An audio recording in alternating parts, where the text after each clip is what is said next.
It's time for Freology Friday. I'm Derrick Day, and he is. I am Aaron Tomlinson, as always. Yeah, buddy. What is your middle initial? R. R. I'm going to change it to F.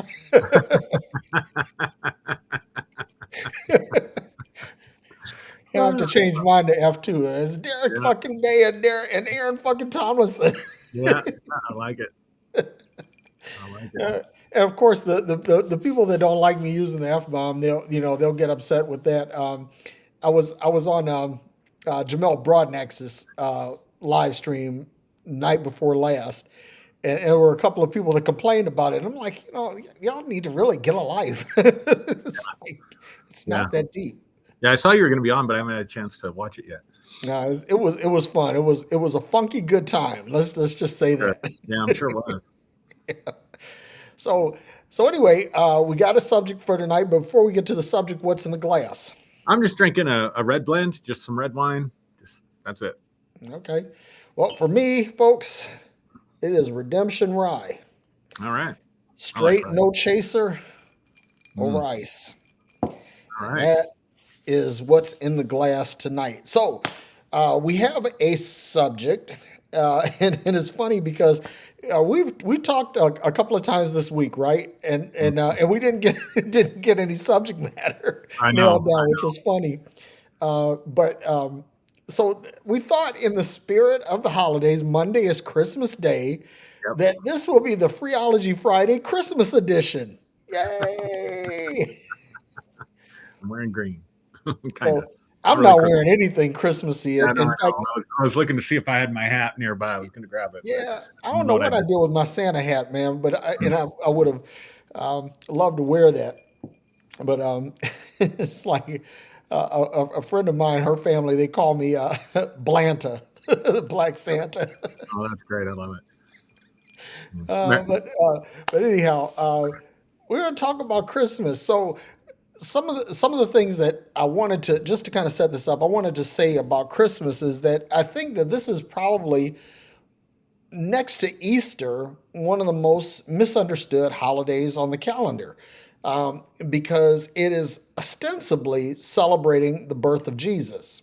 Now, so we're going to talk about that because that's a good educational moment, and then also what the season means in the construct of the timing, which has some origins that may surprise you. And then I also want to talk about the commercialization of Christmas, because the commercialization of Christmas basically has its roots here in the good old US of A. But of course Sure. it does. Of course it does.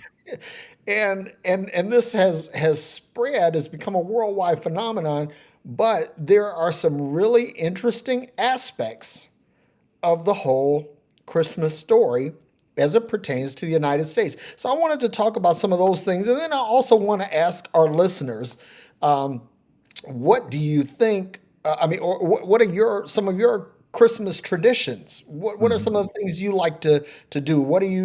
How do you like to celebrate and things like that? And also, for you people who are watching on YouTube, please click like and subscribe. It's important. It helps to move the algorithm, right? Right.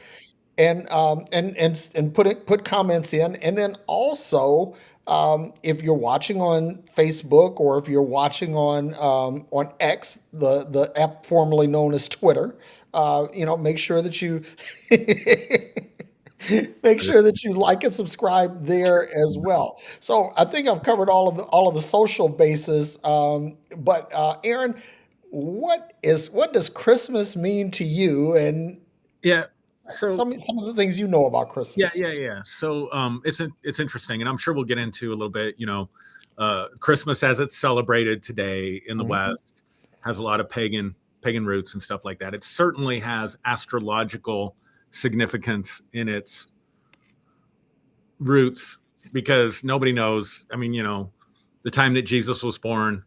I think Right. I watched just a short video before this just to so I could sound like a little bit like I know what I'm talking about. Uh, they introduced the term Christmas like it was after the first millennia. It was like 1050 58 or something like that. Yep. And you can go back, apparently, and trace this to the winter solstice, right? And the dying and the rising of the sun. I hope I'm not stealing your thunder here. But here's my thing. Like, I've been a part of the spiritual community long enough to know that, people almost vent their spirit on the whole Christmas thing, that it was ripped off from pagans. It was ripped off from, it's really the Yule, or it's, the Christmas tree has pagan origins and stuff like that. And they're trying to reclaim that. And that's fine for them. I have no problem with that whatsoever. None whatsoever. But I also was around enough right-wing fanaticism, conservative Christian fanaticism, to know that there were a lot of groups that I wouldn't say I intersected with them, but they hit my radar, right? Yeah. Where they didn't celebrate Christmas, and they condemned Christians who celebrated Christmas because they used the same argument. So you have these really hyper fundamentalists that are saying, "Oh, you're so wrong for celebrating Christmas as the birth of Jesus because it's a pagan holiday," and then you have pagans saying, "Oh, you're so wrong for celebrating the birth of Jesus." And yet these two camps couldn't come together on the color of the sky. You know what I'm saying? Yep. And as far as the Christmas story, like, I have a lot of sentimental feelings from when I was a kid, right? And we had a lot of great Christmases. Christmas for us was, a time of family celebration. Of course, growing up in a Christian home, we kept Christ the center of Christmas, sort of. And there are certain traditions that, I developed as an adult. Certain Christmas movies I'll watch every year. Everything from It's a Wonderful Life to A Christmas Story. Yeah. And then, it's nice in this busy, crazy world that we live in, where everybody's schedules are, it's hard. It's hard. I mean, if you're planning a family reunion or something, you almost have to do it 2 years in advance. Yep. Because everybody's got different schedules, different jobs, different responsibilities. And so it's kind of nice that as a culture, we honor a time period where pretty much everybody's off, right? So it's easier to get family together and stuff like that. So I would say for me, there's a sentimental aspect to it. There's a traditional aspect to it. There's the nice sort of just the world shuts down family aspect to at least, Christmas Eve, Christmas Day. Yep. But I will also say this, even when I was fully committed, sold out, I mean, going back 10, 15 years, I lost interest in the nativity narratives for a couple of reasons. So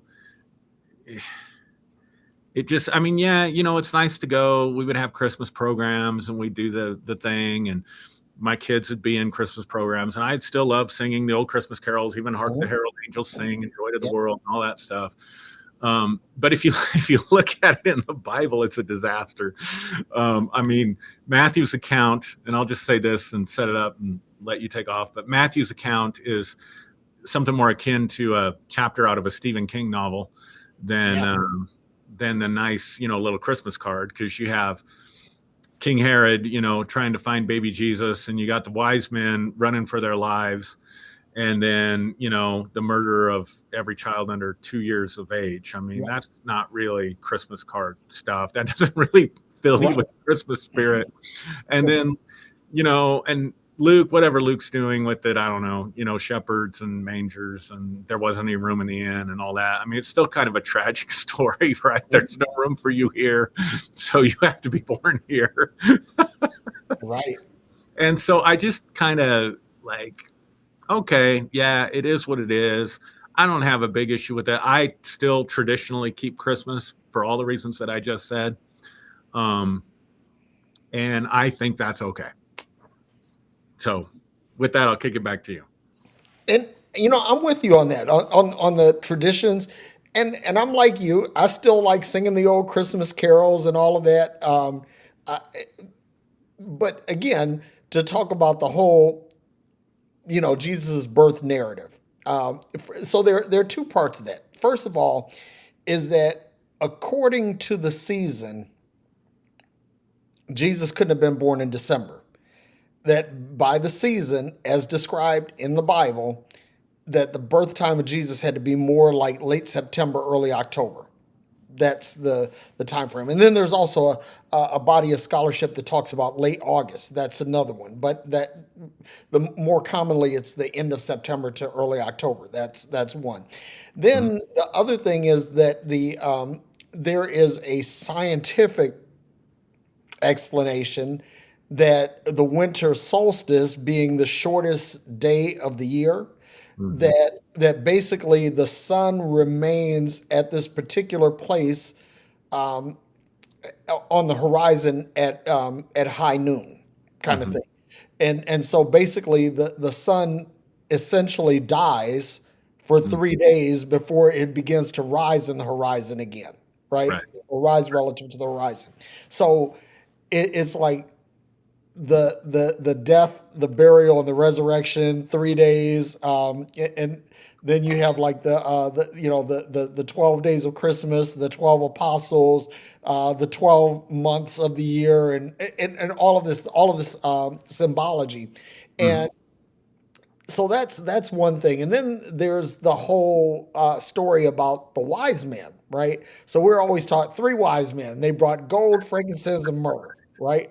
Right. And and it's interesting about that because we all know what gold is, and myrrh and frankincense are spices, right?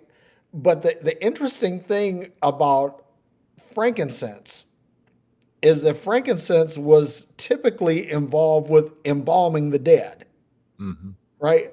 So it's like, okay, and I actually heard somebody preach this once where they said, that the wise men were prophetic, and that the frankincense that they brought for Jesus' birth was used when he died, and all, and Isn't that a wonderful Christmas gift or a it, birthday gift? it Wouldn't that be absolutely great is. for a baby shower? He's gonna die someday, so here you Yeah. go. Anyway, go Yeah, ahead. here's some embalming fluid, guys. Have at it. Gee. And just don't let him touch this until he's 33, right? Right. So there's like a lot of and so we're taught that there's three wise men, but it never says that in the Bible that there was three. We just know that there were three gifts involved, right? Could have been 24 wise men bringing eight gifts, and then there's a meme that's really funny that that Joseph is father to this child that he's not the father to, and then suddenly three dudes show up with these expensive gifts. It's like, Yeah. wait a minute. Hold on for a minute. What are these fuckers doing here? Right. Right. Yeah. So anyway, there's a lot there to unpack. But the big thing is that first of all, what everybody needs to know, if you don't know this, is that there is absolutely no guidance scripturally that says that this is Jesus' birthday. And also, I have something else. I have something else to throw out here. This is the real fun fact, right? Because how is it that we get to Jesus' birth date specifically, but we don't get to the day of the crucifixion and the resurrection specifically? In Yeah. other words, the birth date is a fixed point in time, but the death date depends on moons and seasons and a bunch of other things that make that date fluid, Mm. right? Mhm. Even Thanksgiving in America is observed as the fourth Thursday in every month, right? Right. That's the observed date. So why not just have an observed date like say the first Sunday in April, and that's the day. I've never quite understood that, but the one thing that I do know is that the pagan origins of Christmas, having to do with a festival called Saturnalia, and then also a Roman festival that was called Sol Invictus, right?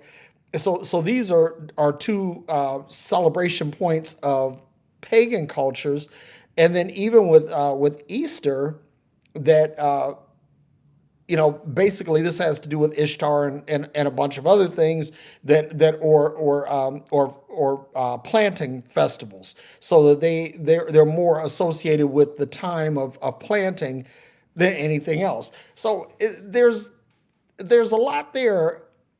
This whole thing, that we say, okay, this is the birth of Jesus, and that's what we're celebrating. Well, are you really celebrating that? That's the big question. And Mhm. so anyway, that's where I'm gonna stop and take a drink. Yeah, it's interesting how volatile people get about whether or not you say Merry Christmas or Happy Holidays. I mean, Oh, yeah. Yeah, unpack that, please. well, it's just losing the plot, right? I mean, we've just lost the plot in so many ways because again, I have no problem. I mean, we talk about when our kids were little and stuff, we would talk about the birth of Jesus. Of course, I was a little bit more into, you know, Christianity back then. Mhm. Um, my oldest son has decided that he wants to be a follower of Jesus right now at this time of his life. And so he's talking more about the what he's calling the real meaning of Christmas right now. I have no problem with that. I really don't care. I mean, um, you can make an argument that the Revolutionary War or whatever, the fight for American independence didn't happen on July 4th. I mean, to me, it just doesn't matter if that's what people want to do. If this is what's meaningful to them, then great. But to create out of that a false or phony persecution complex Mm. because you're in a world of unbelievers. I mean, dude, I don't know, man. I don't know what to think about the church these days because, back in the late 80s, early 90s, like, man, it was all about, winning the world, testifying to unbelievers, loving them to the truth, loving them into the gospel, that kind of stuff. I mean, I never, ever, ever got into that crazy, rabid, whatever it is today. Like, I just look at it, I'm like, golly, like, I know it had its issues and I know it had things that were toxic about it. But by the same token, I'll be honest with you, Derrick, like, one of the things I struggle with when I listen to arguments, and I'll bring this back around to Christmas, but when I listen to people like Christopher Hitchens or who's the other guy? The God Delusion. Was that Hitchens? Hitchens and The other guy. Dawkins.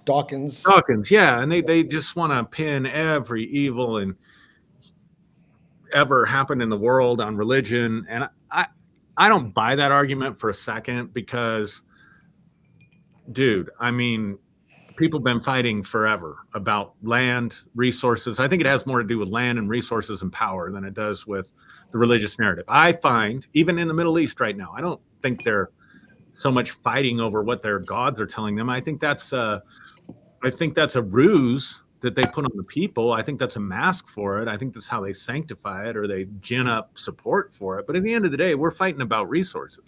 And so, I could just speak for myself. Like, we did a lot of good things coming from a Christian ethic, and we did a lot of good things for people that weren't Christians. For example, in a couple of countries in Africa, we supported and participated in health clinics. I mean, people don't understand, like, even in Kenya, which is considered one of the, more Most developed. progressive, prosperous countries in Africa next to South Africa, right? And we supported a church. They wanted to have an ambulance service, and they lived in a town of 300,000 people. They didn't have any kind of EMS service.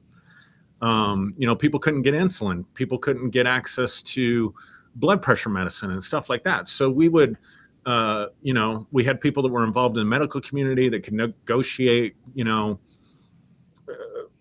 barely, what do you call it, expired drugs, right? And get a whole shipment of those, take those into the country and do health clinics. And there would be Muslims, there would be, all kinds of different people coming to those health Yeah. clinics. We helped build hospitals. We helped get, orphans out of sex trade in India. And like, a lot of that was motivated by appropriate Christian ethics, right? Like loving your neighbor, doing good, Yeah, to, but you were the exception to the rule, right? You well, know that, right? regardless, I mean, whatever, but like,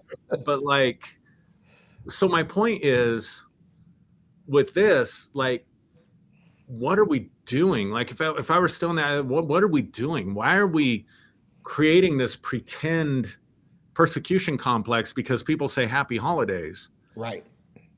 I mean, you're supposed to be the salt of the earth, right? I mean, that's what they Yeah. believe. So, go out and be salt, but you're not being salt by playing the victim. It's so narcissistic. It's so like twisted. And so, I don't care. I mean, I still say Merry Christmas most of the time. I don't have a problem with that. I don't have a problem with me saying that or hearing that from other people. If I don't know anybody that celebrates Hanukkah, I know a few Jewish people. They don't celebrate Mhm. Hanukkah. I don't know any Muslims. There are no Muslims that I know at all. No Muslim community that I know of in my community at all. Um, but I'm not going to insult them or diminish what they hold dear for the same reasons I might hold Christmas dear, right? Like I'm not holding Christmas dear for religious reasons. I'm holding it clear, or I'm holding it dear. Sorry, not clear. Uh, for sentimental reasons, and I can own that. And that's fine. I don't see any problem with that. It's family traditions. It's whatever it is.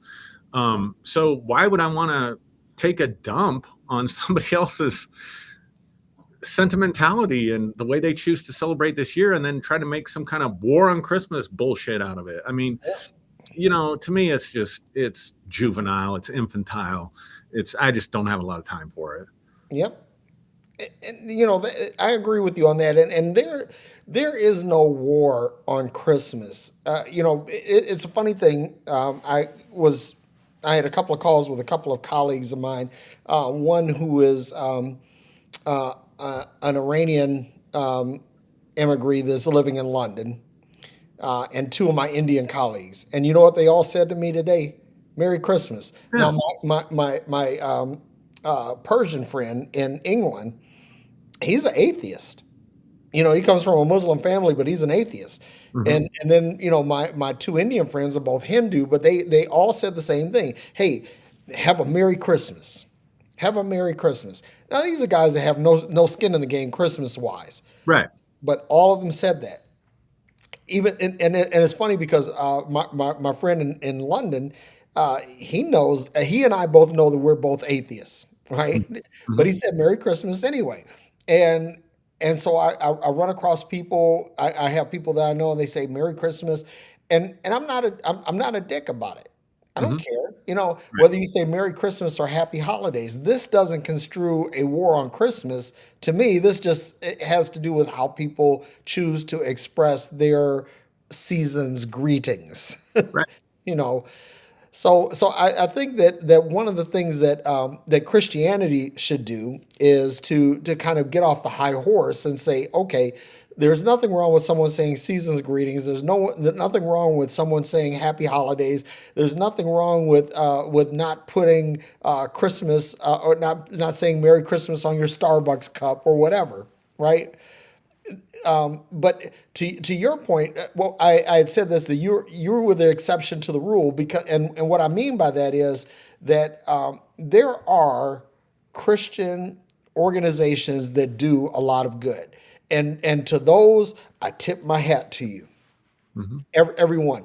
I don't shit on anybody that's doing good, Hmm. but what a lot of Christian organizations exist for is for the purpose of converting, proselytizing, imposing the will of their faith on others. And that I have a problem with, Sure. right? So, Hmm. how can you say that there is a war on Christmas when you are mounting all of these missionary efforts to try to convert the unwashed masses away from your country, right? So it's really disingenuous, it's intellectually dishonest, it doesn't make sense. But what I will say is this that if there is a war on Christmas, then Christians, being the salt of the world that you have mentioned, it would be incumbent upon them to fight that narrative with love. Because Right. if you're going to win this narrative with the teachings of Jesus, then that narrative is not going to be overcome in the courts, in politics. It's going to be one, as I used to preach this in the cathedral of shoe leather, right? Boots on the ground. This is where it's going to be won. And if you want to really embrace and promulgate the spirit of Christmas, it'll be done through love, not through forced conversion, or not even forced conversion, but let's say coerced conversion. It's Yeah. not going to happen that way. Yeah. Yeah. I mean, like our approach, and I've really been reflecting on this for some reason. Um, but there was a parable that always spoke really powerfully to me in the Bible. I think it's probably in Luke. I can't remember now. There was a day I could have told you chapter and verse, or verses. Uh-huh. But Jesus said, when you hold a feast, don't invite people that can pay you back and give them the best seat at the table. Right. He says, go out into the highways and byways and bring in the blind, the maimed, the marginalized in the Yep. society, right? Yep. And throw a feast for them. And the point of the parable is, don't be looking to get your reward from other people. In other words, this isn't transactional. You're not inviting people in and feeding them or helping them or what we used to call ministering to them. And by that, I mean just meeting their needs, right? Helping them get around the next corner in life. Yep. Don't make it transactional. And that always spoke so powerfully to me. And so we just never did that. Like, I knew there were people that, they would do health clinics, but you had to sit through a gospel presentation in order to get your blood pressure checked. Yeah. And I just, even back then, I found that distasteful. I just thought that's complete bullshit. Like, and so there's a difference between coercion. And again, I'm not making a Christian apologetic here at all by any means, but No. there's a difference between coercion or transactional relationships. I'll do this for you in hopes that I can convert you to my way of thinking. And the approach we always taught people to take was just love people, just love people, do good to people, trust that is the best way for you to live. And if people ask you, why are you doing this? Then you can connect that to your relationship with Christ or your Christ ethos. Yep. And share your testimony. And if people want to know more about that, great. But, I guess, like, for me, I just read the Bible totally differently than most people, I guess. Because, even for conversion, it had to happen in the heart, right? Yeah. So if I'm coercing you, how is that in any way, shape, or form touching your heart? Right. And so, I don't know, just kind of this weird, I get reflective this time of year. I think I put more emphasis, to be honest with you, and I think I have for a long time, put more emphasis on New Year's and who I want to become in the future. Yep. So I spend time reflecting on the past and what's got me here. Can't know where you're going if you don't know where you've been, that kind of stuff. And so this, this militant, because you're right. There's so much coercion. There's so much we could say about colonialism. Going over to Africa, I'll never forget, we'd have these services, thousands of people in the auditorium, and they're all wearing suits, right? The guys are all wearing suits. The women are all wearing, formal dresses and stuff. They look like they stepped out of frickin' London, to be honest. You know what I mean? Like a London formal or something. And then for a brief part of the services that I was a part of, they would break out their African culture. They would break out their, colorful dress and native attire, and they do some kind of worship song or something, and they would just come alive. And I think, my God, what have we done to you people? Like you're acting like stiff white people, and your spirit comes out. There's so much life in it and so much power in it. I'm not attributing that in any way to, like, we used to talk about the anointing or anything like that, but there's just, like, we're just different, man. And we all have something to bring to the table. And if we could just chill out and celebrate each other and not take shit so seriously, man, the world could be a better place. And so, I don't know, kind of got off the Christmas narrative with that, but no, but that's right in the path. That's right in the crosshairs, because part of, I think that Christmas, as this season of giving and sharing, that it's often weaponized Hmm. as a tool of propaganda and proselytization, right? So you're right on the path. You're not veering from the path at all.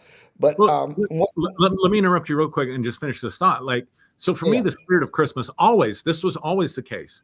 It wasn't so much making people believe a doctrine or a faith, but I take you to two movies, right? The Christmas Carol, Charles Dickens thing.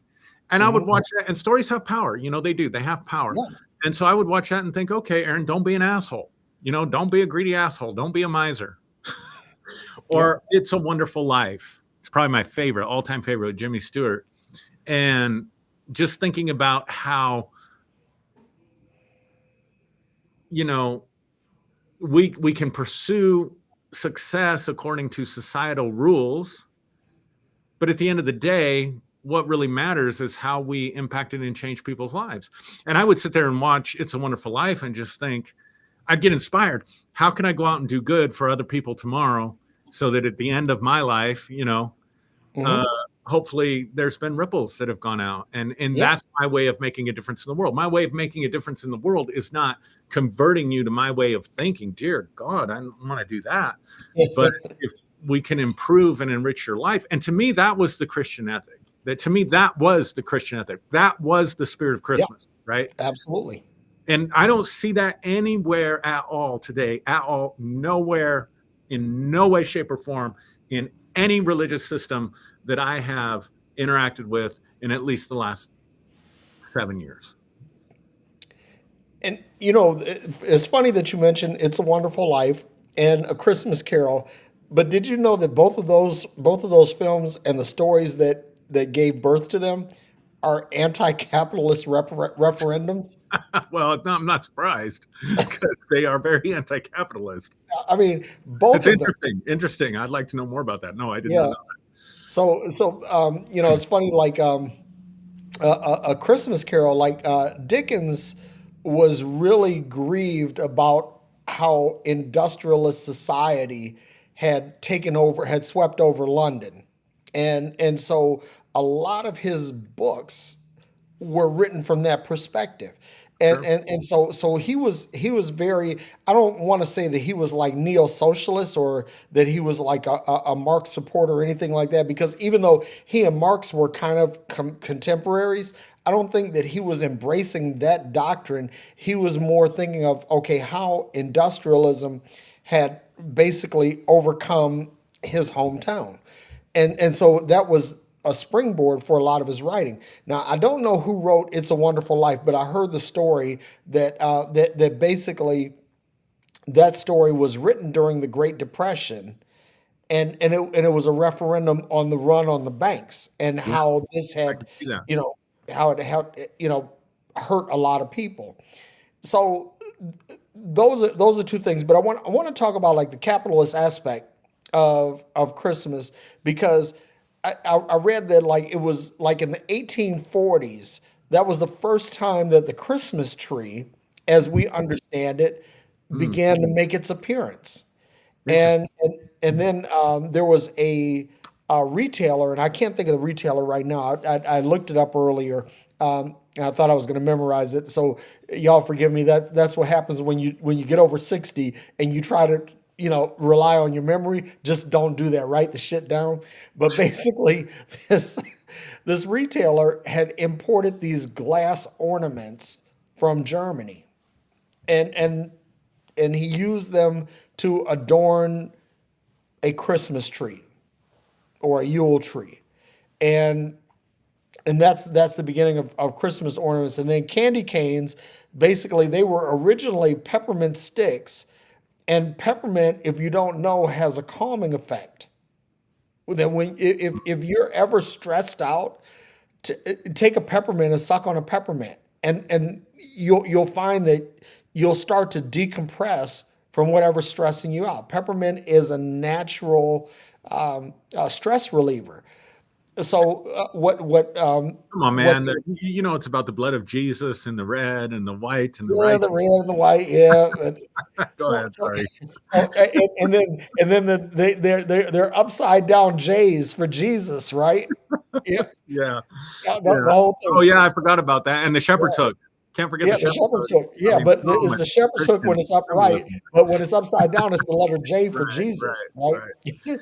Oh my Um, god. but those same peppermint sticks were turned into candy canes with the advent of the Christmas tree because they were easily hung on the branches. Right, makes sense. Right? And then Santa Claus, right? The whole Santa Claus narrative. It's like Santa Claus was a homage to Saint Nicholas, who Saint Nicholas was supposedly a really good guy who went around giving out gifts and everything. But the Germans, man, bless the Germans, they'll turn everything into a horror story. They turn him into Krampus, right? And Krampus is this horrible creature that kidnaps the bad kids and basically puts Mm. them into slavery, right? So this is where the whole concept of the elves come from, right? Oh my goodness. because Krampus captures these kids and enslaves them to do his bidding. So Oh my Santa goodness. Claus has all these elves, right, which are basically they're small people, kids that are making toys. So anyway, the modern Santa Claus begins to show up right about the time of the end of the Civil War, Okay. and and he's used to to help retailing, but then it really gets stratified in like the 1920s. At the end of the 20s, in the Saturday Evening Post, when Norman Rockwell begins to draw this idealized version of Santa Claus. Then in the 1930s, Coca-Cola co-ops this Rockwellish Interesting. Santa as a marketing tool. Interesting.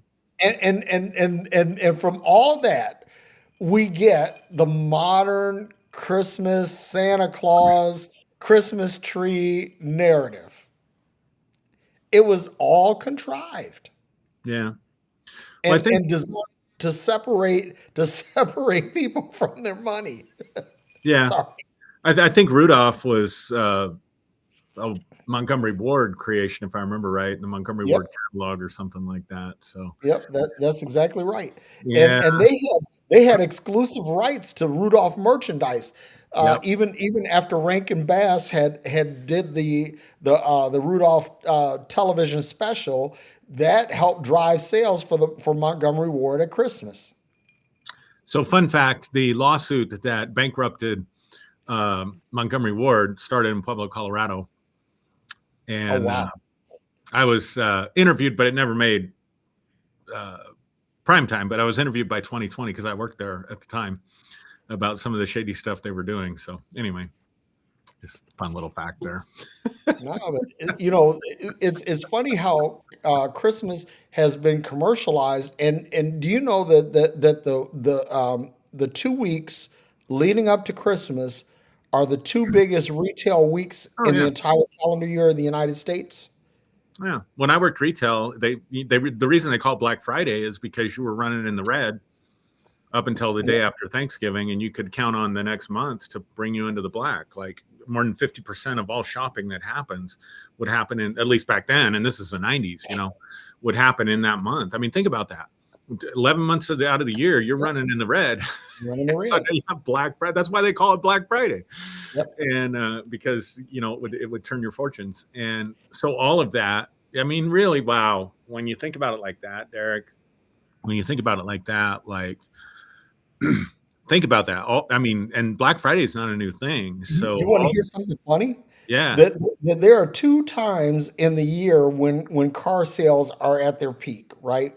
One is the end of the model year clearance, which has normally been in August because traditionally, now the automakers have changed this, but traditionally, new car releases, the new model year began in September of the year for the next calendar year model year, right? So it's like if 2023 September 2020 September of 2023 is when the 2024 models are released, right?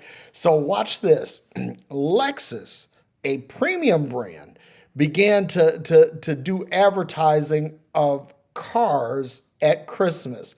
They have these commercials with a Lexus sitting in the driveway in a snowy driveway with a big bow on top. And all of a sudden, Christmas became a big selling point for cars. And watch this. This is the really interesting part is that most cars are sold with debt. Oh yeah, of course, especially today. So yeah. So basically, this was a Dude, time. It became a time of a promise for not only the car dealers but also for the banks. The car dealers and the banks had colluded to make all of this money at Christmas. I mean, it's bad enough that you're maxing out your credit cards to to pay for things that you really don't need, to impress people that you really don't like, and and then on top of that, hey, go buy a fucking Lexus. I oh mean, man, not even buy a Chevy or a Ford, but go buy a Lexus. Really, really dig yourself in there, homie. you know what you're doing to me. I used to last few years I was in ministry. I was so far out of the box that there would be hushed silence when I would be preaching. Like people look like, shock and awe, Yeah. and I picked up on this phrase. You guys are looking at me like I taken away your Lord and you don't know where I've laid him. It's Yeah. the Easter thing where Mary's I like, said that too. Yeah. they've taken away my Lord and I don't know where they've laid him. But dude, like I'm feeling that right now. I'm feeling on the receiving end of that because okay, so the darker side of this is this, right? Like so if all the retail stores are running in the red until November and car manufacturers have figured out how to piggyback off of that, then what if we were to say, the spirit of Christmas is doing good to other people, um giving, not receiving, thinking about other, all that stuff that we wrap up into it, and then which I think are really good things. Like part of the reason I'm going through this thing that I'm going through is like, how do I want to present myself in the future? Like Yep. who do I want to be? Because I'm thinking about New Year's and down the road, and I'm thinking about some the ethos, the ethics that I took personally, and I'll just speak for myself because you said I'm the exception to the rule, right? Yep. Yep. Um, the Christian faith is something I want to embody going forward more, right?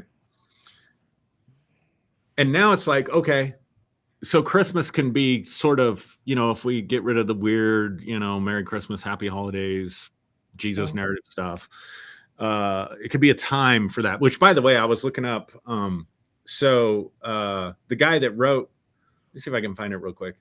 The guy that wrote "It's a Wonderful Life." It's based on a short story by Philip Van Doren Stern and is loosely based on the 1843 Charles Dickens novella A Christmas Carol. Yeah. So anyway, just to validate that, but these guys are using that to profit. They're using that to make their year-end goals. Yeah. They're like manipulating our sensibilities and our sentimentality and all that kind of stuff. So that's sort of the darker side of it, right? Which is like, oh my God, you've taken away my Lord. I don't know where I've laid him. But then also think about it this way: how many people who struggle just to make ends meet, like, we're fortunate because we can. I put some of Christmas this year on credit, and I've still got little kids. Well, I think they're little. They don't think they're little, but I still have kids at home, and I want them to have special memories of this time. I realize I got 5-6 years of this left. So even though last year was tighter for us for all kinds of reasons, I know I can drop, pick a number on a credit card, and I'll just pay it off next year. It's not a big deal. But not everybody's in that situation. So then there's this darker side of it, right? Where we put virtue to this. Right. Like we virtue signal about season of giving and all this stuff, buying into these corporations and their need to go from the red to the black. And then you have people that don't have a good credit rating or aren't as fortunate, or who knows, who knows what kind of hardships. Maybe they didn't grow up with that.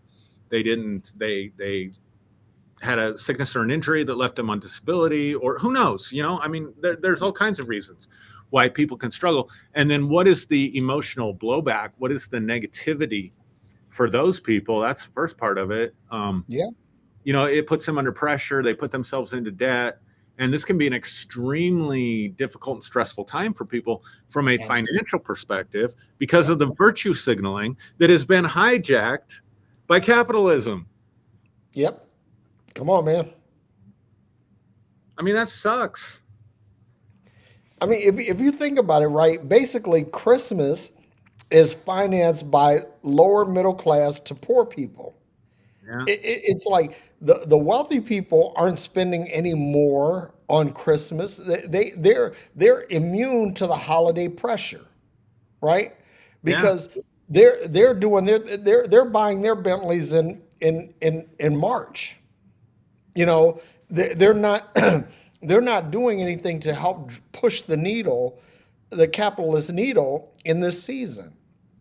And what's sad is you made a really good point because again, so you can create debt and service the debt Yeah. because you have the means to do that. Right. But think about all the people who don't have the Right. means to do that Right. overextend themselves during the holidays to try to keep up with the Joneses or to to satisfy some you know tradition or whatever. And I think it's sad. I think it's really sad. Yeah. That at the end of the day, really, this is no different than a birthday. I mean, whatever. This is what I would say to the listening audience: that whatever you will do for a birthday, let it stop there. Don't go beyond that because what happens is that people get all hyped up about Christmas and they're like, well, I got to do this because tradition says like, or my parents did this and I need to do this.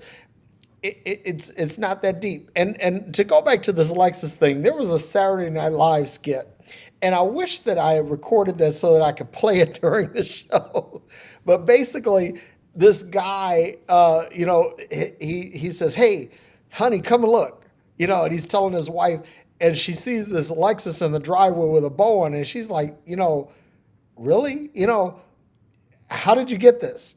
Well, I took out a loan, honey, we don't have the money for this. Why didn't you made this decision without consulting me? He said, well, it's a Lexus. And he's just going on. And they're going back and forth about it. And the wife is just really checking him about, his decision making.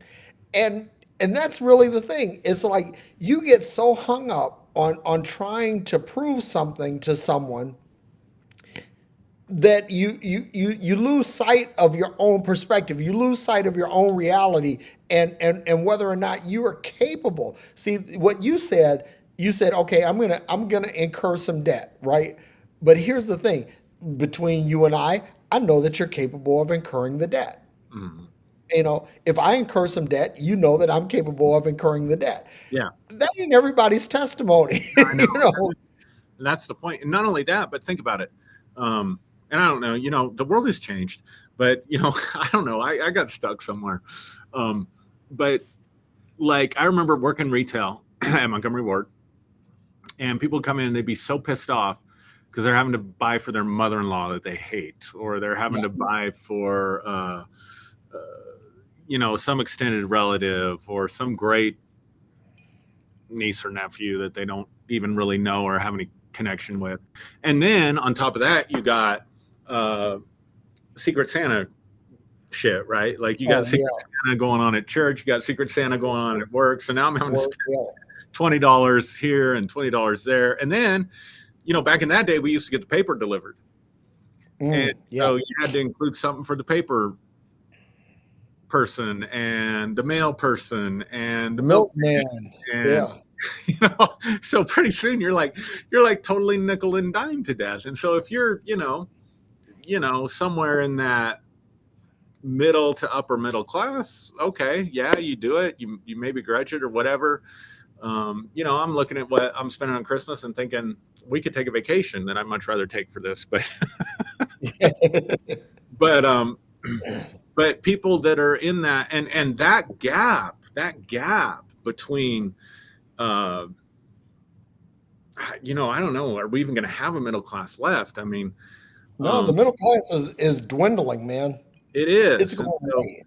and so, man, my heart goes out to people, and I've had people tell me, like I've had people tell me, um, I hate the holidays. Christmas has always been a bad time because we never had the money to do the things we wanted to do.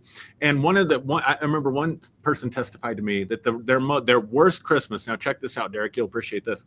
Their worst Christmas, their most humiliating moment in their lives, was when the church brought them a gift basket for Christmas. With the Mm, turkey and the because they had been identified yeah, as as poor or poor. yeah, yeah, And so what I'm sure was intended to be a blessing, right? But to them marked like their worst Christmas ever. Like it's come to that. It's come to right. that. We've gotten so like we know we're struggling, we know it's so bad, but it's come to that where we're just, uh an extension of the church organization's charity and stuff like that. And instead of it blessing them for Christmas, and I don't know how you get around that, but instead of blessing them for Christmas, it left a mark. It left a painful memory, traumatic memory for them. Yeah. And if you think about that, right, that if you're the whole point of giving is to make the recipient feel good. Right. But if you give and make the recipient feel bad, Yeah. is that really giving? Yeah. Is that really a giving situation? I mean, I guess everybody's going to respond differently to that. Some people, I mean, you know, over the years that church, it wasn't our church, it was another church, but that they did that, it was probably like, maybe answered a prayer or something, but you just never know. And it's this crazy, crazy, crazy pressure of the season. Yeah. So I want to talk about this because we talked about the war on Christmas, but I want to talk about this from a uniquely American, that is the United States of America, perspective. We talked about the commercialization of Santa Claus and all of that, but I believe that this it actually extrapolates further, right? Mhm. I posted a meme and some people gave me some grief about this, right? But it was basically Santa Claus and Jesus doing a selfie and saying, "Let's get that money." Mm, and yeah. and so one of the things that I see, like the church, the Christian church, they use this as an opportunity to turn the screws on their parishioners to say, hey, open up your heart and give God more. Give God more, right? And and then you have the commercial people, the capitalists, basically saying the same thing. They're saying, forget about your financial troubles, forget about your woes, forget about your worries. Just buy, and give. you know, Forget about your troubles and just, participate. And that, to me, I think that there is a collusion between capitalism and Christianity that I think we really need to unpack, because the two of them, and here's the funny thing, like you said this, and I remember this because I've been through this, where they say, well, you shouldn't be getting all hyped about Christmas because it's a pagan holiday anyway. Hmm. But Right. that's like the people that are trying to embrace this whole holiness concept. Yes. But if For you sure. get into mainstream Christianity, they're no different than the unbeliever. It's like, this is the holiday season. Let's spend. Even if it means going into debt, even if it means hurting our financial position, that we owe it to our neighbor, our families, to go into debt so that we can basically show show the world what a generous giver we are. And that's something that, man, I'm going to tell you something. Even as a Christian pastor, that troubled me. Yeah. That was something that grieved me deeply. Yeah. Yeah. Me too. I mean, I can honestly say, I mean, I've really been reflecting. I can honestly say that for me and my approach in 25 years of ministry, and I challenge anybody, I've still got YouTube videos up out there. You can go to New Day Pueblo and look at them, Mhm. and I challenge anybody to find, because I would watch people like their boss is taking from them their energy and their life, right? For whatever kind of paycheck they're getting, their family obligations and responsibilities are taking energy from them, and resources from them. Um, Whatever, I deal a lot with college students. I mean, their professors are demanding turn the papers in and do these things. The college system, education system in general, which we need to do a whole episode on that, is taking, like, it's not really giving, it's Right. taking, demanding, demanding, demanding, demanding. And then if you come to church on Sunday or Wednesday night or whatever, like, your religion now, your God is also demanding of you, and the church is also demanding of you. Um, Man, like, no wonder you're spent, right? And I used to tell people way back, I mean, 10, 20 years ago, like, if your spirituality, if your religion, although we wouldn't use that term back then, but you understand what I'm saying. Yeah. Like, I think there are some people, atheism is good for them. I think it's really good for them and healing for them. Like, I've let go of this trying to figure out if it's real or not real. For me personally, I'm just speaking for myself. I mean, to Right. me, it's like trying to solve a murder mystery. And it depends on which one spins the best narrative. Be careful, man. Your spiritualist friends are going to be angry with you. But so I think it's good for people, and I think there can be people that religion is good for them. But the question becomes: is this resourceful for you? Is this empowering for you? Is this helping you? Or is this something that's a drag on you? And I think there's far too many people that it's just another drag on them, right? Like, it's just take, take, take, take, take, consume, consume, consume, consume, consume. And I can Yeah. honestly say with integrity, we always tried to present something that was empowering for people to help them. I mean, one of my favorite Bible verses was John 10:10. I've come that you might have life and have it more abundantly. Well, if we're not seeing abundance, then something's wrong, Right. Right. right? And Exactly. so we have to look at that. And you're making such a salient point about how, I mean, there are we're called the consumers, but who's really the consumers? I mean, if we're, Mm. I mean, just even the language is bullshit. Because if we're going out and helping you make your whole year's profit from the day after Thanksgiving to the day before Christmas, Black Friday to Christmas Eve, who's really being the consumer here? Right. And for so many people, God is the consumer. The church is the consumer. And Hmm. it's just one more thing in their life that they have to give of themselves and their time and their energy. And so there's no receiving. Right. Yeah. At what point do I receive? Right. So Exactly. so watch this. You brought up something really heavy there, right? Because this country is driven by the Puritan work ethic. It is. That you have Absolutely. to work harder, work smarter, work longer, work harder. I was raised in that. Me too. And that the more you work, the more successful you will be. Okay, so great. You've achieved this success. Now what? Right? Well, now you have to express this success in some form of materialist output, right? So what better time? I mean, basically, you have to spend at this time because this makes business look good, which makes their whole capitalist Jesus narrative look good, right? When it's funny how the capitalists love to co-opt Jesus at the holidays, but ignore him for the rest of the year. That's a good point. You know, It's a really good I'm going point. to say that again. Capitalists love Jesus at Christmas and Easter, but completely ignore him any other time.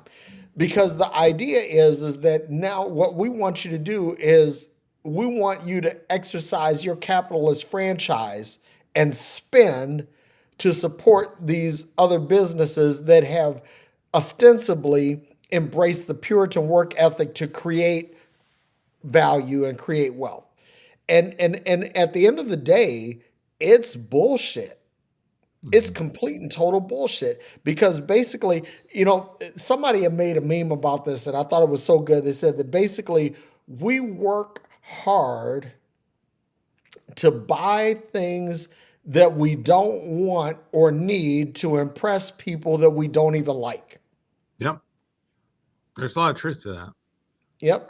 You know, And it is no truer than this particular season. yeah. Yeah, you bring up a good point about the Puritan work ethic and then how that was also um oh, the Puritans. Oy, where do you even go with that? But um it's weird because there's a pushback towards that now that I'm seeing in the workplace um like the education system I mentioned earlier. We should do a whole episode on that. Like Yep. that was built to create a good working class. Yep. Uh there's it's class warfare, it's class what would you call it? Brainwashing, Yeah. I mean, think indoctrination. about this.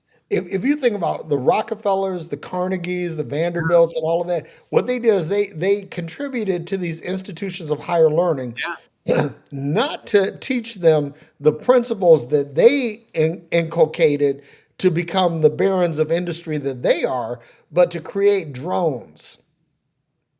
Yeah, no, it's absolutely true. And I mean, I don't know. The Department of Corrections is a cottage industry here. Like most people don't know this, but the federal supermax prison, where Noriega, Unabomber, um, I'm trying to think of any high profile criminals in the federal institution. They're are or were 15 minutes down the road from me. John Gotti, Yep. 15 minutes down the road from me. So, I mean, it's a cottage industry. And I talk to people that are in the corrections field and I talk to people that are in the education field. I'm like, these aren't that different. These aren't that different. Um, More money is spent per individual, per capita, on prisoners I than know. there are than in education in America. But, That is, but the systems are set up really a lot in the same way oh because yeah, we're more interested in catching you breaking the rules and punishing you than we are actually educating you. That's just an absolute fact in yep, American education system. And absolutely. we should next year do a whole episode on corrections and then a whole episode on education, all that stuff. But so there's a bit of a pushback on, like have you heard of this thing called quiet quitting? Yep, yep. And there's a real push at the university where I work to kind of move people away from the Puritan ethic. And I could see the danger in both systems because in one you become essentially a brainwashed slave, in my opinion, and in Mhm. the other you just fuck it and you're giving everybody the two-finger salute and you're not doing anything. And so it's interesting. It's really interesting where this conversation has gone because, like, I think what's so important is what do you have to contribute? Like, I believe in people, man. I believe in humanity. I believe everybody has something that is unique to them.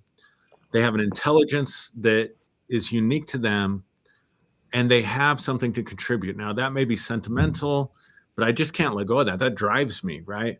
Yeah, yeah, And so, it's a wonderful life, like how did you contribute? How did you change the world and all the ripple effects and stuff like that?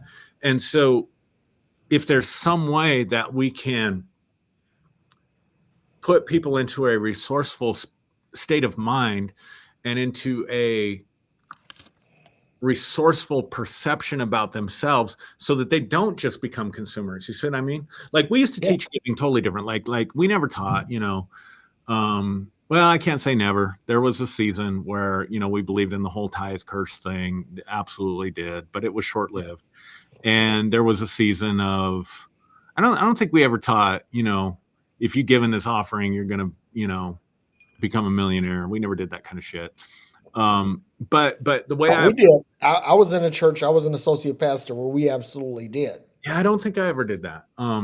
And I could not be remembering, but regardless, that's in the past. But I tried to really help people change their mindset and their perspective. Like, look, if you start giving, even if it's just a little bit, and I'm not talking about Christmas, I'm not talking about, I'm not talking about manipulation. I'm talking about as a lifestyle. When you begin to see yourself as a giver, you begin to see yourself as a contributor. Yeah. And when you begin to see yourself as a contributor, that will multiply in your life so that you can discover, what are your gifts? What are your talents? What are your abilities? What is it that you can contribute to others as you choose, right? Not under Mhm. this, and I would say, now, obviously, not under this dominance of, oh, I was called to do this, and so therefore I have to go do this. That destroys people's lives. I mean, Yeah. I know that firsthand, right? Yep. Yep. But I don't know, man. I just wish there was a way that we could identify people early on, like revolutionize out the education system so it's not about obedience and punishment and crime and punishment and making sure you barely get by. But how can we identify where you're, and see, this sounds communist, this sounds socialist. It is socialist. How can we identify your area of contribution so that you can be fulfilled internally and Yep. contribute to society as a whole? And that is a lot of Marxist. No, Uh, that's straight socialism. But this is the thing. Let me take you back to something that you and I both used to preach, right? Mhm. The three T's. Remember that? Yeah, Time, time, talent, and talent, and treasure, treasure. Mhm. right? Okay. So if we're telling people that, okay, it isn't all about the money, it isn't all about the your talent. It may be just your time. All of us have the same amount of time, Mhm. irrespective of our wealth. We all have the same number of hours, right? So Mhm. we have a time component that we're able to give. Not everybody has the same talent, but we all have different talents. We all have different disparate talents that we could contribute to a cause, right? And then when it comes to treasure, okay, not all of us are wealthy. Some of us can give more, some of us can give less. But the important thing is, and I'm going to tell you something. I'm going to say something that's going to um, piss off a lot of atheists. Is going to piss off a lot of socialists. And it's this: that if you have the means to sow, to give, there is a principle in the earth Yeah, I that believe that. has nothing to do with Christianity, Right. has nothing to do with Jesus, but it has everything to do with sowing and reaping. If you give, you will reap what you've given. Mhm. And the proof of that is, again, I mentioned the industrial barons of this country, the Carnegies, the Mellons, the Vanderbilts, the Rockefellers, right? That all of every one of these families has foundations that they have poured into that to this day give out more money than what was initially put into. Why? Because there is a principle about sowing and reaping in the earth. Dude, I saw it work so much. Um, I remember preaching a message, and I said, it's a little bit cringy when I think about it, but I said, if like the idea of tithing to me had more to do with first fruits, like it had more to do with I refuse to believe that my situation is stuck where it is. Right. And so therefore, where I'm just living paycheck to paycheck and living under this pressure. And Yep. so if I give, of course, to the church, because I thought we were the greatest cause on earth, I did.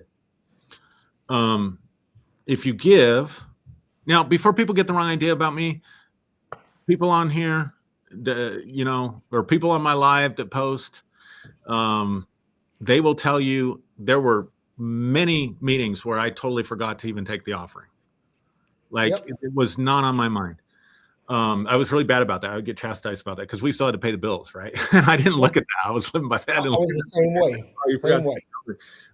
But my point was, if you will give a little bit, you're exercising an expanded view of yourself that gets you outside of living paycheck to paycheck, and you're putting something out to the universe, right?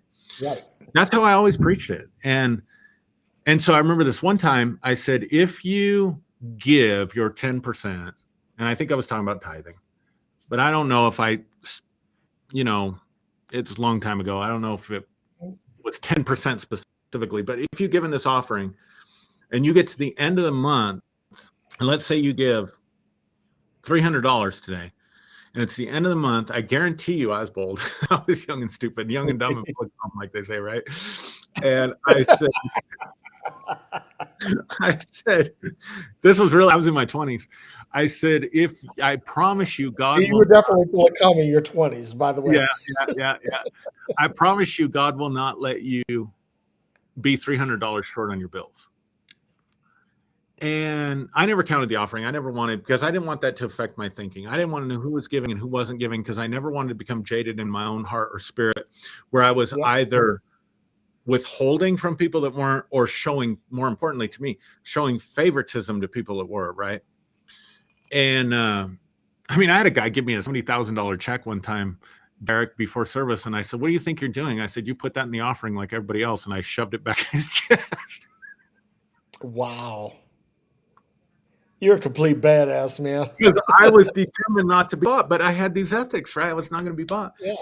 And so my own sister, who was in the middle of a divorce and struggling to make ends meet without me knowing, had put, like, let's just say a $300, I don't remember the amount, but let's say a $300 check in the offering, right? And it's a week before, like, all the bills are due. And she comes to me mad as heck. And she says, Aaron, you told me if I gave, X number, let's say $300, that I wouldn't be $300 short. And she said, I want to show you my checkbook right now. She said, she pointed at, I am exactly $300 short. And if it doesn't come in this next week. And again, I was young and dumb and whatever. And so you already said it. So that genie's out of the bottle. And so I was like, don't worry, just trust God. Just believe God. Come on, God's going to get this, right? And I shit you not, Derrick, 2 days before, 2 days before it was due, her ex-husband, who hadn't paid any kind of, so she wasn't in the middle of the divorce. She'd already been divorced. She was a single mom. Her ex-husband, who had not paid any spousal maintenance or child support, and she had not heard from him in 6 months, sent her like $3,000, and she got it like 2 days before her bills were due. Wow. So I do believe 100% what you said, that those principles exist somehow in the universe, but it's not like it's not what people think. It's not like it's not a lottery ticket. No. It's a change of melody. It's a change of mentality, because that puts value. So I'll do this, and we've gone off the Christmas thing, but for the person that I know, when we received the Christmas basket from our church, it pushed us further into shame. It's one of the worst Christmases of my life, right? When you can give, even if it's just a little bit, even if you, and this is where it's different, like with God, it has to be this amount and this amount, whatever. But if you can just look at your own mindset, look at your own thinking, and you can start to give and you can start to contribute, it changes something inside of people. We begin to think more clearly and really more highly about themselves. Yeah. If they're always on the receiving end. Does that make sense? Yep. It makes perfect sense. And that's the thing. It's like, okay, so if there's a lesson to be taught about the Christmas message, about the Christmas narrative, is that is to be a more cheerful and abundant giver. Because if you are willing, see, here's the thing about giving, right? Is that when you extend yourself, when Mhm. you and I was telling when I was on Broadnax's show earlier this week, I was talking about this. Um, Hurricane Katrina had hit, and we're living in Northwest Arkansas, and a bunch of people from New Orleans came up to Northwest Arkansas because Sure. they heard that this was like a land of abundance, right? A land of prosperity, and everybody was like, "Okay, I'm going to come up here." And so I remember the bishop of our church saying, "Somebody," he had all these families stood up here, and he put his hand over this one young man, and he said, "Somebody is going to give this young man a car so that he can get to and from work, and he can take care of his mother, take care of his family." Aaron, I heard it in my heart that I needed to give my car, Hmm. and I gave a 1998 BMW 7 Series. I gave my BMW away. Now, let me just say this, right? That since then, and this has nothing to do with Jesus. This has nothing to do with the church. This has nothing to do with Christianity. This has to do with that sowing and reaping principle, right? Right. That Right. since that incident, that the cars that have been in my house have been BMWs, Mercedes, Porsches, and Teslas, right? This has been the harvest of my sowing. Mm-hmm. When I heard that, I said, okay, I went to the bishop and I said, here is the title to my car, and here are the keys. And I was thinking to myself when I did this, I'm out of my fucking mind. Yeah. Because Yeah. I'm driving a sweet ass 7 Series, right? BMW loaded, and I'm giving it away. Yeah. I'm giving it away. And I'm like, I'm out of my fucking mind. I've lost my fucking mind. But what here's the thing. That Let me just say this, and we're off the Christmas message a little bit. But We if are. you dispense with the poverty mentality, Right. the That's the issue. lack mentality that says that I can't, I don't have, I, I must be crazy. Let me tell you something that the universe, um, cosmic energy, consciousness, whatever you want to call it, right? That there is an energy that if you do certain things that you will reap certain things, and it's been proven over and over again. It's been proven by the aristocracy of this country. It's been proven by Christians. It's been proven by people who don't subscribe to any religious affiliation, that they put something out and they get something greater in return. Hmm. So what am I saying is that yes, this is the season for giving. And if you have it in you to give, first of all, in your heart, Right. in your mind, Right. right? And finally in your pocketbook. If you have the means to give, and I'm not talking about giving to your family, that's easy. Giving to the people who you love is easy.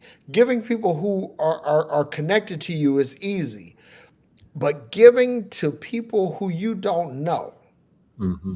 Right. putting something out there to people who you have no connection to. I'm going to say something, and this is going to sound very churchy. It's going to sound very preachy, and fuck it if it does. That if you are willing to extend yourself to give in that manner, it will come back to you. Hmm. It will. And Aaron, you're a testimony of this. You've experienced this. I've experienced this. This is the law of attraction. This is the law of reciprocity. However you want to frame it, this is something, and so if I could say anything about what is the reason for the reason for the season is for you to find something, someone, somehow, some way to give, to put something in the hands of someone who can't do anything for you in return. Yep. That if you do this, if you're willing to extend yourself to that degree, that there is something coming back to you. And I've seen it. Listen, can I just say something? Like in 2013, in 2013, I bought a Porsche 911 Carrera 4S that I paid cash money for. Mm-hmm. Now, yeah, I make decent money. Yes, I get bonuses and all of that, but I had put out there. I mean, it was like once I sold that BMW, once I looked at that as a seed, and again, I was doing this from a Christian perspective. But even if you do it outside the Christian perspective, the principle still works that if you do this, it will come back to you. It will come back to you. And I've seen it. So what I'm saying is that this is the season of giving. You know, now what I want to say this one thing: don't be foolish about your giving. In other words, like don't give up your house thinking that you're going to get a bigger house. No, you need to make sure there's a roof over your head. But if you have something else, if you have a article of clothing, if you have a luxury item, if you have some electronic item, if you have a car and you're able to do that, by all means, please go for it.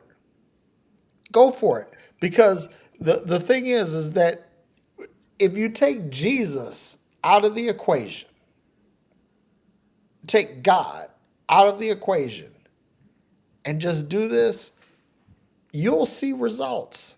Mm-hmm. I'm sounding kind of churchy, and y'all forgive me if I am, but Aaron, you've seen it. I've seen it, Over and and over there and are over. people. Yep.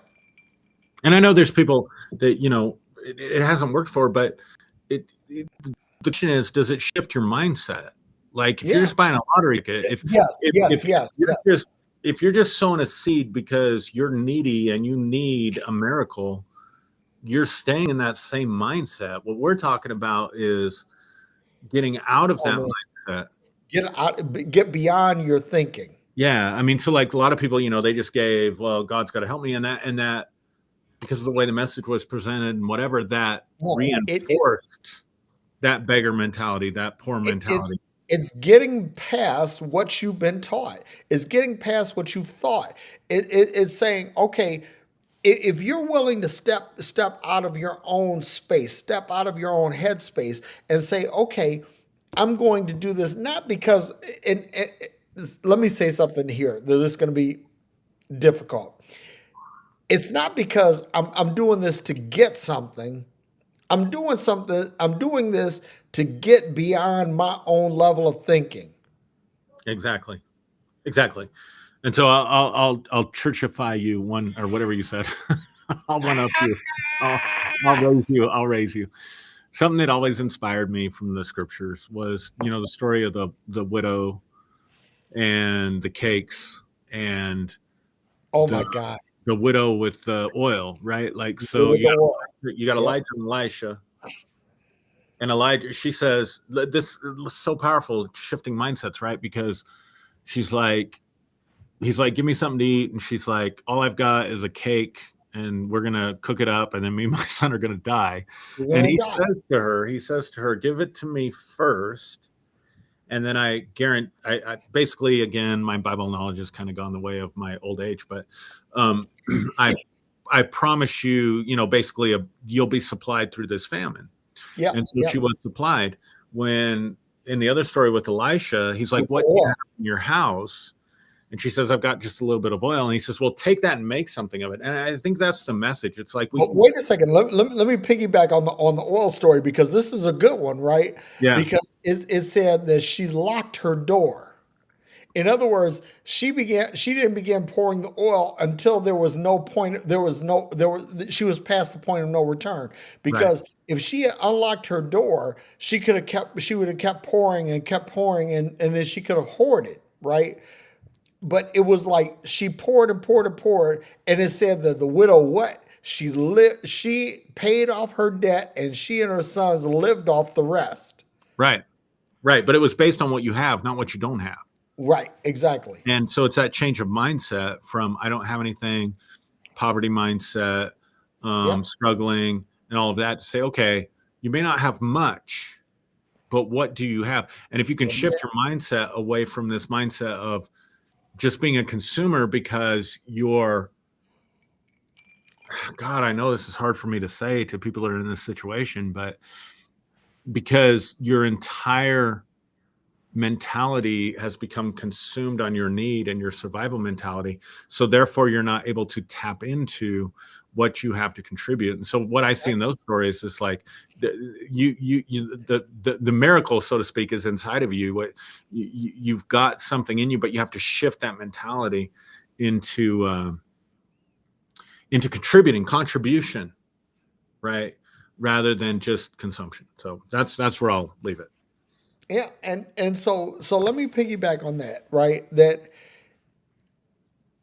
um, if you give only what you have, if you only give to the extent of your means, you haven't really given sacrificially. And let me say this, right? Because this is the key. If you think about the Christmas season, that for God so loved the world that he gave his only begotten Son, that whosoever believe in him shall not perish but have everlasting life. So that's the Christian narrative, right? So in other words, God gave beyond what he had to give, right? And so when we look at that in the context of what we can give, it's only when we give a little bit beyond Right. what we're able to give that we actually see the promise of of a return. And Right. and let me say this. This principle works. Watch. If you look at investing, if you only invest what you have, you will only get what you've invested. You'll get some marginal or incremental return on that. But when people invest beyond, they step beyond what's in their what they believe is in their house, what they believe is in their ability to give. It's when they go beyond that you see the supernatural, that you see the miraculous, that you see the you know think of all of these people that invested in Bitcoin Right. and other cryptocurrencies. It wasn't that they were able when they gave just what they had, or hey, this is my discretionary income that I'm able to do. Those weren't the ones that profited. It's the ones that went above and beyond. Yeah. That they put more than what they thought they had because they believed in this, and somehow it was repaid to them. It was grown unto them. When we talk about the Christmas season, stop thinking in terms of, okay, so two things. One is that don't do this to try to impress people. Right. That's number one. Right. Don't give a fuck about what anybody thinks about what you're giving or that's not why you're giving. But if you think about your giving in terms of what can I do that is a step beyond, and watch this, you don't have to go above and beyond what you can. Just say, what can I do that's a step beyond? In other words, what is my threshold and what is just beyond that? Mhm. What can I give beyond that? Now, if you start thinking about that, start thinking about the incremental thing that you can give beyond your threshold, beyond your comfort zone, that is the thing that is going to reap the big dividends in your life. And on that, I'm done. Yeah, and I'm just going to add to that. It's because you're shifting your mindset. That's the important thing I want people to hear. It's not um, we're going to live within the confines of our own beliefs about our own abilities. If you don't believe you can have something or do something, you're never going to attempt it. You're never going to try it. Why Exactly. would you?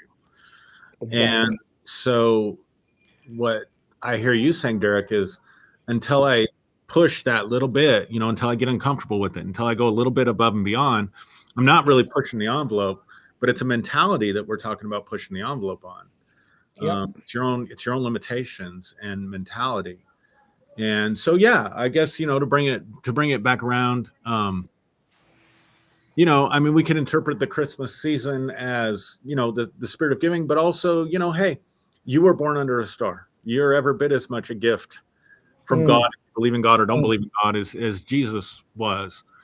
And it's just tuning into that, finding Yeah. that essence of who you are, because everybody's different, Yeah. everybody's unique. Everybody has something Dude. special about them. And so if we could say, I'm born under that star, and if I can discover that identity within me, then wise men will seek me out. Oh, oh, oh, Bring me damn. a sense of myrrh. Well, hopefully not embalming fluid, but No, but but dude, there's truth to that. There's absolutely truth to that. can I share another natural example, right? Because I Sure. started working out again. I'm in week 3 of my workout routine.